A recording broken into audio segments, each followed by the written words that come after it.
Welcome back to One on One with Mr. U. Of course, I'm your host, Mr. U. In studio with us today, Jeanine Mouchawar, parenting coach. So we're excited about having you here, Jeanine. We had an awesome talk in our pre-interview chat. How are you? Is all well in your I'm neck of the woods? terrific. All is well. We've got a beautiful day in sunny Southern California. Oh, good. Sunny California. Oh, well, how nice for you. Okay. Yeah, That so sounds nice amazing. to be here, Yusuf. Thanks for having me. That's, well, same here, same here. Pleasure's mine. So let's go ahead and get into a few things here. We had an awesome chat, and hopefully we can get into all the things that I wanted to ask you about. Hopefully we have time for it. But let's kind of start off with your upbringing, your background. Where do you come from? What was your childhood like? Give us a little bit of a sneak peek into that. Oh, sure. Yeah, thanks for asking. I'm originally from Southern California, so was lived in Northern California for about a decade and then came back down. Had a really nice childhood. Thanks for Okay. asking. Yeah. Good. And then Yeah, I met my husband, we got married, had 3 children, and, I ended up where I am now as a parenting coach because it felt like once my kids hit the teenage years, life got really messy and really hard, and I was just noticing that the way I was parenting wasn't really being as effective as I wanted it to be. Okay. And I felt like instead of really maintaining that connection that I had with my kids when they were younger, it felt like they were pulling away. And part of that, of course, is normal for the teenage years. So, But it was really important to me having these 3 children that not only could I help them through the challenges of high school and college, but I was setting, our situation up where we felt close and connected for many years to come. okay. Well, I And love that. so, yeah, that's kind of me. And it just, when I realized the strategies and the way I was kind of leading with punishments and discipline and consequences and like that wasn't really working to really effectively help them and to stay close. I thought there's just got to be a better way. So I went searching for new parenting approaches and strategies because I think we can always, although I had an amazing childhood, I think we can always work to improve on how we're connecting with our children and really guiding them and teaching them. Oh, I So, like yeah, that. that's what I I do know. now. I'm a parenting coach. I love this. I know there's a lot of people that are listening that have different childhood and different upbringings and stories to go with it. So, for everybody that's listening and watching Jeanine and I on this episode today, if you have any questions about her approach to parenting and techniques, maybe it's things that you may want to implement, by all means, drop your comments and or questions right here in the live chat. We'll answer those while we're here live together. Also, I'm a big fan of a disciplined lifestyle. I know the importance of it. I know how it works. I thank my mother for instilling that in me because I think I have a sneak peek of what I would have been had I not had that. So I'm not against that at all. But I totally get that. Sometimes we have to have different approaches because we're complex people, and by extension, our children are complex too. We got three daughters, my wife and and we've seen that even down to our grandchildren. We got 6 of those, and we just seen the parenting style. It does vary amongst people, but I'm excited to hear what you've been doing. There's so many things I want to get into, but one of the things that you and I were talking about were But the before we do, yeah, Yusuf, can I go for it. piggyback on what you were talking Of about with course, of course, discipline? of course. Thank you. I am a disciplined person as well. And so I'm really glad you touched on that because I don't want to give the impression that having discipline in your life and helping your children develop the tools of discipline is wrong or not effective. But what I noticed is that oftentimes what happened with myself and a lot of clients that I have is the discipline turns into excessive control. like Yes. exerting your power over your children, right? It has to be this way and this way only, right? That there's a real clear right and wrong. And it feels scary to leave room for the fact that you might be able to do things many different ways. So, for example, when my kids were in high school, I had one child who operated very much like me, right? You knew what you were going to do, you planned it in advance, you left room and time for multiple drafts on your essay, right? Very disciplined and thought Yeah. out. I had another child who it terrified me because she didn't function that way. She was, in my eyes, a complete procrastinator and didn't write the essay until the night before. Oh But goodness. Okay. what I I can't learned relate. is that, right? I know. It was really, really challenging. And I know I'm not alone on this because I've coached other clients about this issue as well. But what I learned, because she ended up still getting straight A's, is there's not one right way to do things. There Hmm. are multiple ways. And what I saw in myself and what I've observed in some clients is sometimes the discipline thing takes us in a direction that's not helpful. Okay. And so it's kind of checking in with yourself and recognizing, wait, am I teaching discipline right now in terms of staying organized and staying on top of it and building up grit and building up uh, um, frustration tolerance? Or am I teaching discipline in terms of it has to be my way or the highway? So I Okay. just kind of wanted to zoom in on that a little quick because you had No. reflected that disciplines worked well for you and you've shared Yeah. that with your children. Yeah. Well, absolutely. The procrastination part, that's something that I can't relate to. I think that Me either. the stress that I feel, it's just me talking now, just speaking about Mr. You. The stress that I Hmm. feel waiting to the near last minute is frustrating. There's been times I've been asked to speak at a particular event and they didn't give me a lot of time to prepare. Hmm. The stress levels they were super high. I'm like, okay, I don't even get 2 weeks. I don't even get Right. 1 week. I mean, so I mean, I'm thinking all. Yeah. So procrastination for me is totally not the answer. I'd love to know how they do it, just to get Hmm. a view into their mind. Because how do you wait till the night before and still get straight A's? Do you know how she did it? Is there like Believe me, I is there a asked technique? because I was so blown away. I was like, I really need to understand this on a deeper level because I was noticing I was having anxiety, I was panicking, and then I was basically vomiting my panic and anxiety onto her. And that did not work well at all. No, So, we no, can't do I that. did ask her. And it was fascinating. She said, "It's not that I'm not thinking about it, mom. It's just that the way it works best for me is to take a topic and to let it like percolate in my mind. And I'm thinking about it throughout my day and it's formulating in my mind versus if I do it your way, mom, right? I'm not ready to put words to a paper 2 weeks in advance. And then as I edit, it really just takes the whole life out of my essay. And she Wow. just said Okay. that's how her brain works. And she's better to just let it percolate. And then she just gets it all down and it comes out great the first time, which is not the way I work. But I think the lesson Yeah. here is just to understand and to realize that your children might not function exactly as you do, and that to remind ourselves there's no one right way. There's just the way that works for us. Yeah.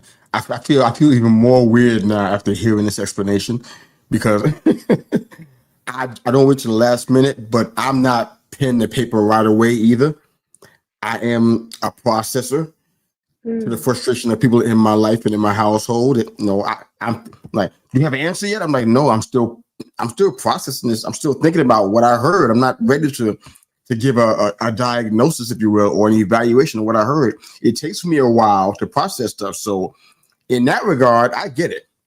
But let's get into more about the parenting part, because I think that a lot of folks listening, and I hear some stories from people who I know are part of our listenership, and they kind of just feel like, you know what, they're cool with winging it. They're good with just kind of doing what they know, and if something happens, they'll cross that bridge when they get to it. But it feels like you were more intentional about trying to, I guess, address and attack the issue head on. Is that what I understood from our pre-interview chat? Yes. Okay. So talk to me about why you felt like you need to do that when so many others that we both know kind of have the winged approach, and they're not panicking until it's time to panic, I guess you could say. Yeah. Yeah. No, I hear you. I mean, I think we all wing it to some degree, because we never attended parenting classes. Yeah. So I can't recall them we anyway. were never taught how to parent. So really, that leaves us winging it. And the winging it tends to come from how we were raised, because it's really the only exposure that we've had to parenting. Okay. And so, no shame on winging it. I think that's what we're all left doing, unless we intentionally look for new strategies and new ways to parent. Okay.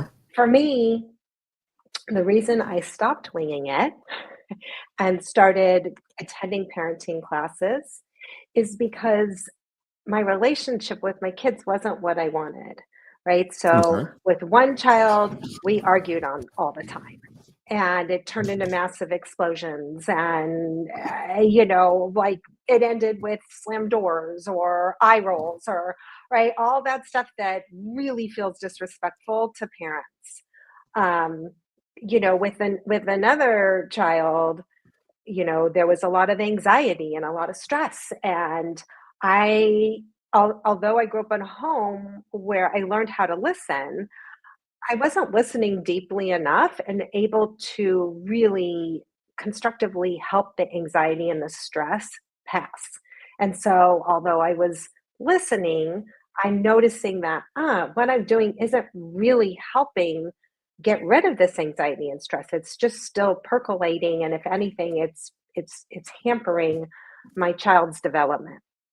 Okay. And so, all that to say that, and I had one that was a little quieter. So it was just that I was noticing that how I was showing up as a parent, the way I was parenting, wasn't like my goal as a parent was to help my kids be the best version of themselves. And what I was noticing is what I was doing wasn't fostering that to the extent that I wanted it to. Okay. And so that's why I went and sought out additional resources. Does that answer Nothing your wrong with that. question? It does answer the question. I got several more, so I'm hoping we can get through this and get into some of these questions. I don't want to leave anything out because they're really good. I think your answers are going to be great. One thing I want to ask you also is, if you can for us, briefly describe the process in which you parental coach, if you will, and why you think the process works. I'm asking that. That's kind of a two-part question there. What's the process briefly, and why do you think it works? I'm asking that because, like you said a little while ago, we didn't have any coaching books. I don't recall any at all with any of the three of our daughters. I don't recall any availability of that kind of a resource. You know what I'm saying? So we had to pull a lot from what we had in our own households when we were the children. I mean, it's low hanging fruit, but that's what we had to pull from. And if you want to use the Cosby Show as an example, I guess you can use that as well. I mean, I don't know what people use as references. I mean, I know I use that a little bit. I talked about it in books and podcasts. I'm pretty transparent about it. That was my model because I didn't have that makeup in my household, so I pulled from that. But I think one of the things I wanted to just say here is that every household is definitely different, and we're unique. The parents are unique. We have unique backgrounds. We got things that are triggers for us. We got things that are triggers for the kids now because of what they intake socially and through media, etc. So I'd love to hear briefly what your process is and why you think it will work. Generally speaking, anyway. Go ahead. Mhm. Yeah, thanks for asking. I think the big aha I had when I came into this work is recognizing, okay, I've got this problem, right? There's arguments, there's tension, there's conflict in the home. They're not listening. They're making choices that are scaring me, regarding what they're watching on social media, or Sure. trying pot or e-cigs or alcohol, right? There's all these behaviors that I think naturally worry and scare parents. And what I noticed and learned is that what we tend to do when we're worried and we're scared and we're freaked out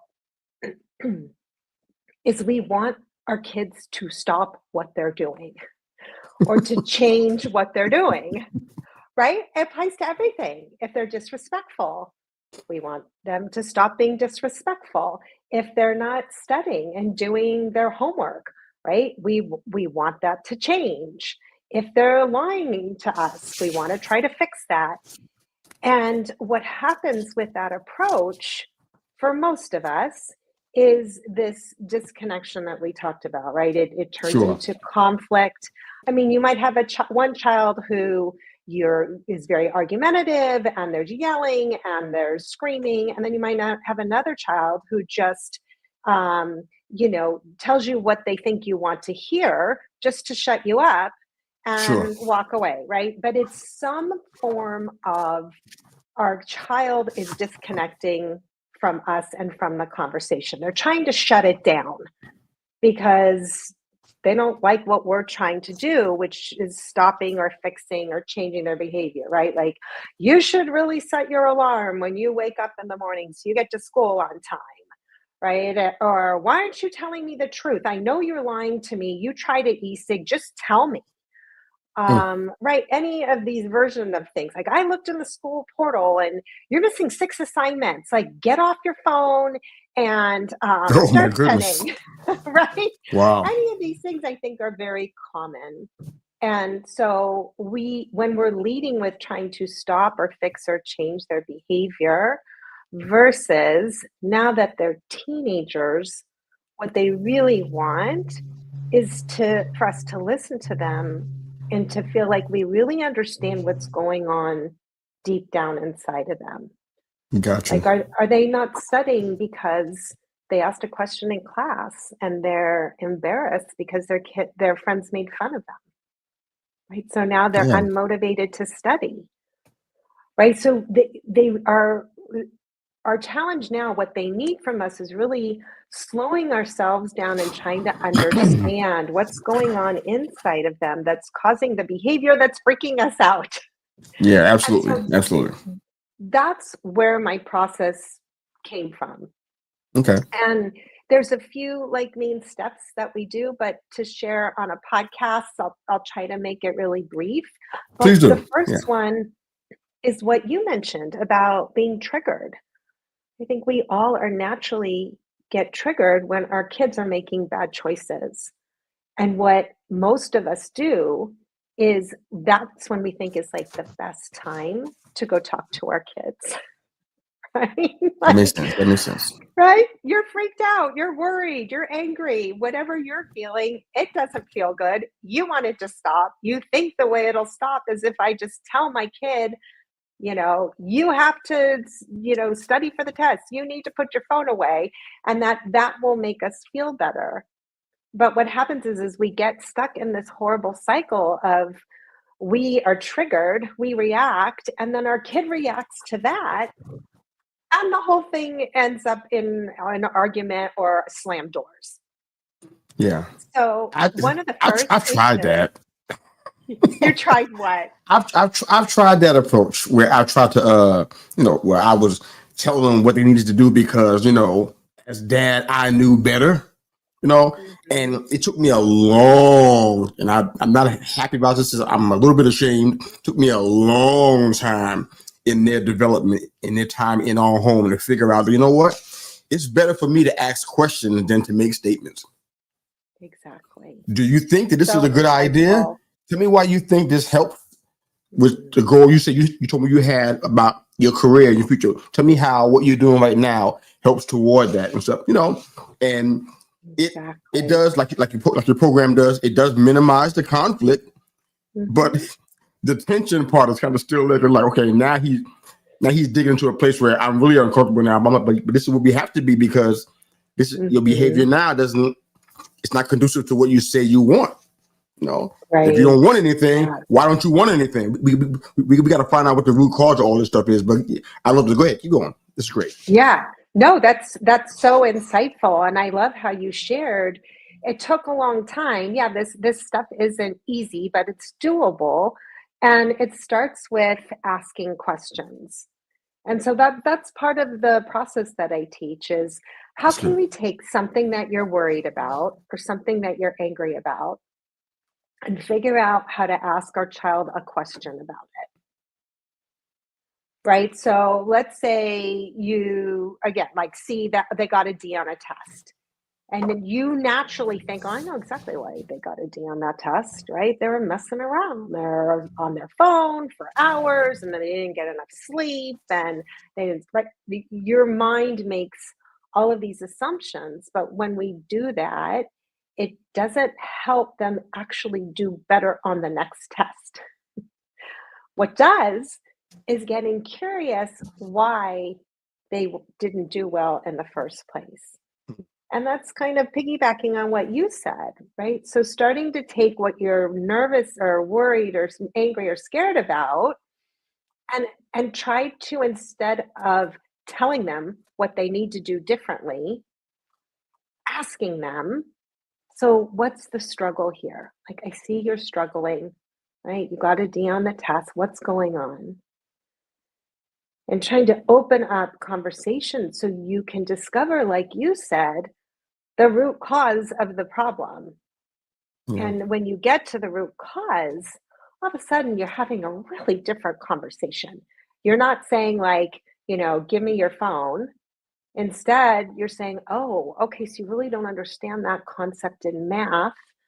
God, that must feel really awful to feel like you don't get it, and maybe a little embarrassing that didn't do well on the test. Like, what do you want to do differently to figure out how to learn the information?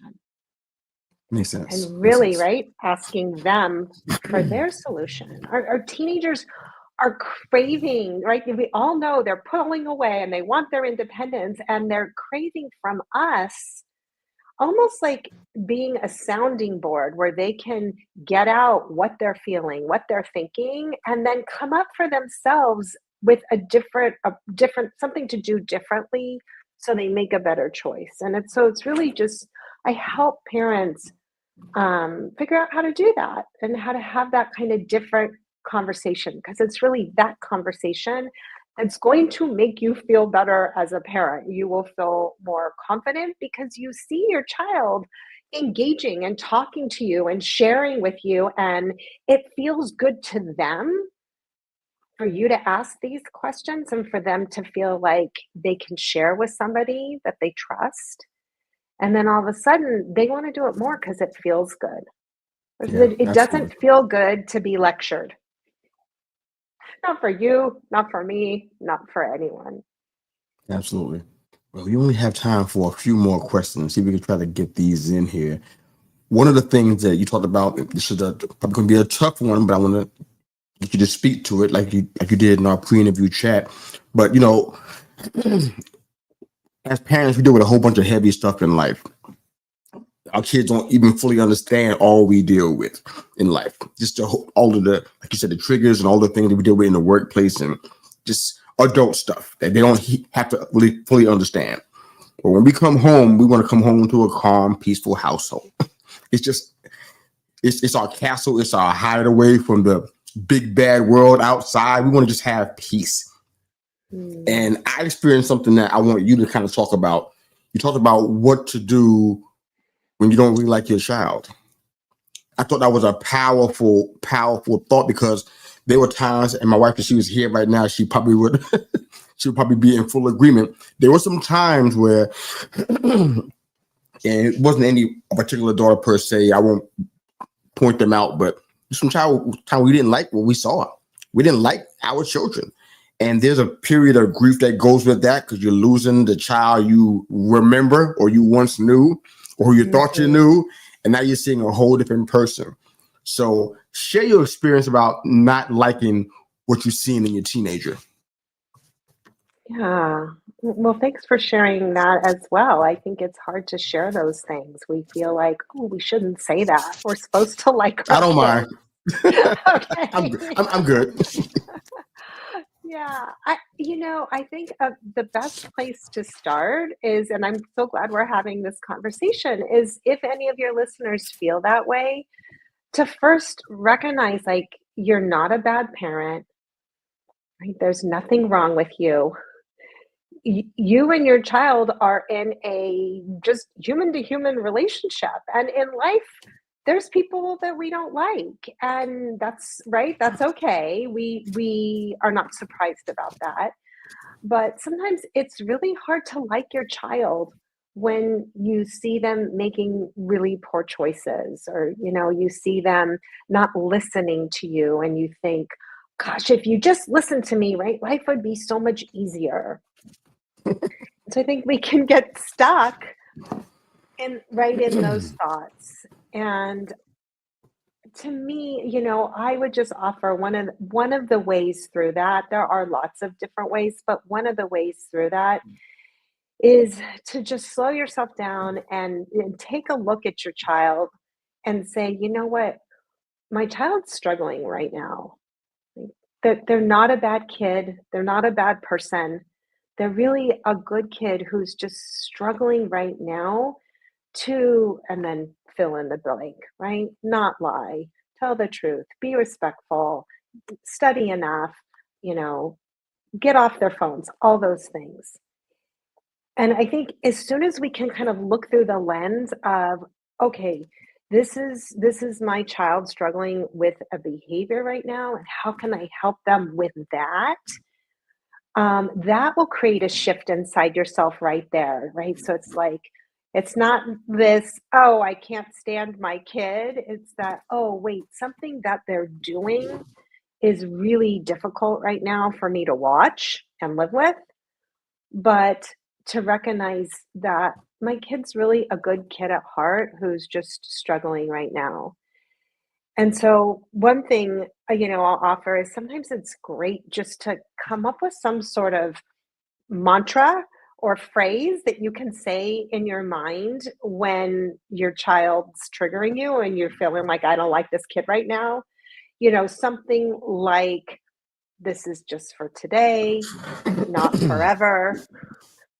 I use that one a lot, right? Or, gosh, they just haven't figured out how to make friends yet, right? Or they just haven't figured out how to tell me what they're struggling with or frustrated with or angry about in a respectful way yet, right? And so it's just trying to find some ways to create some room and get back into that compassionate, empathetic heart that you have, because I know everyone has it. Like, we're their parents, and like we've touched on, you want them to succeed and be happy and be a good character and a good person.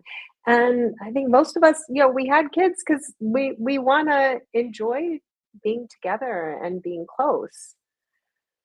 So Makes hopefully a sense. few of those ideas, help Yeah, out. absolutely. Absolutely. One thing you mentioned also too, and I only got room for a couple more questions, then we're going to go ahead and sign off. And I'll have you reach out to everybody, how they can reach out to you, I would say. But you mentioned about the inability to connect with one of your children. You and your husband had a challenge with that. Can you briefly share about you know, when you noticed that you weren't connecting and what you did to kind of attempt to remedy the situation? Yeah, yeah. So what I was doing when we were disconnecting is, he was doing things that I mentioned were worrying me, right? The grades were dropping. He was in a friend group that I didn't think was a good influence. He Okay. started smoking pot.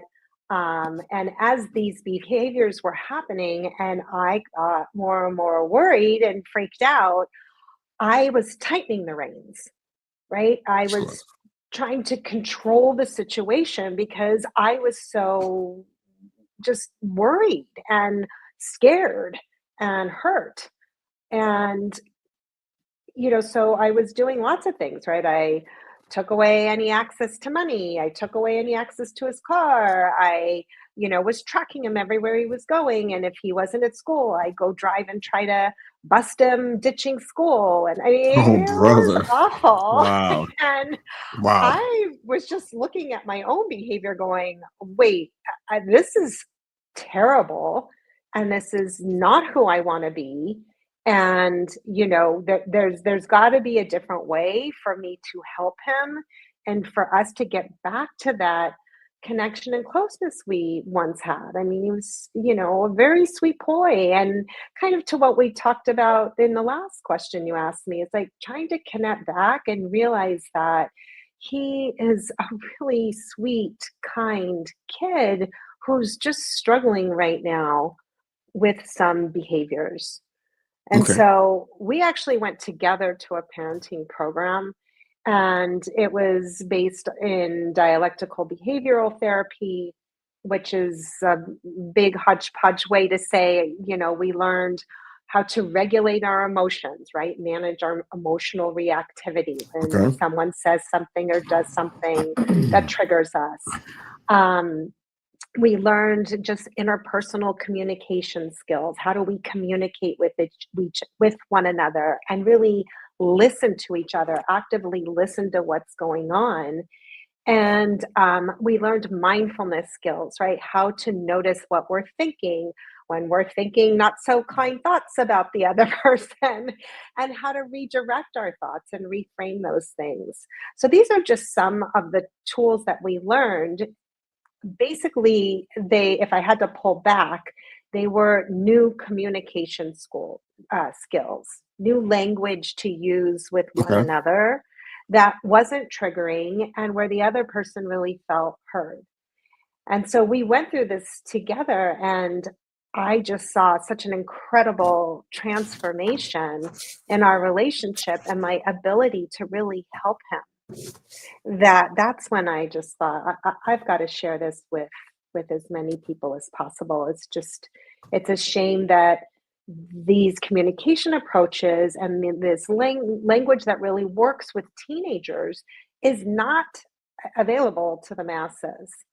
Um, and so that really is what inspired me to, coach moms and dads one on one and help them get this like deeper understanding of what's going on with their teenager and how best to communicate with them so they can really help them and feel that, like you said, no one wants to come home into a house that's filled with tension and conflict and arguments. It's like you've had a long hard day.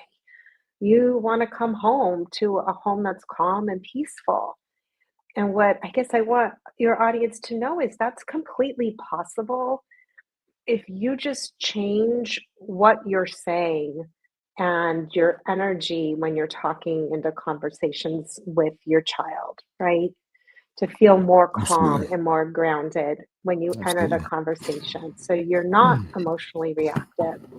And then really just to start turning your worries and things that you want them to stop or change, and starting that conversation with really some curious questions. Absolutely.